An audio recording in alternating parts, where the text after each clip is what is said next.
Hi everyone and welcome back. If your Snapchat camera is not working, don't worry, you're not alone. In today's video, I'll show you how to allow camera access on Snapchat using two simple and effective methods. So let's get started. Method 1. Allow camera permission from Settings first. Open the Settings app on your phone. Scroll down and tap on Apps. Now select Manage Apps and look for Snapchat in the list. Tap on it to open the app settings.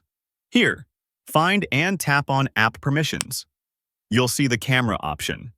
If it's not allowed, tap on it and select Allow. Once that's done, go back and open Snapchat again. You should see that the camera is now working properly. Method 2. Clear Snapchat cache. If the camera still doesn't work, try this method. Tap and hold the Snapchat app icon on your home screen. From the pop-up menu, tap on the Info icon.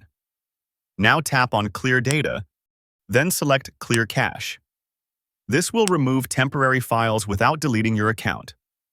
After clearing the cache, open Snapchat again, and your camera should work perfectly. And that's it.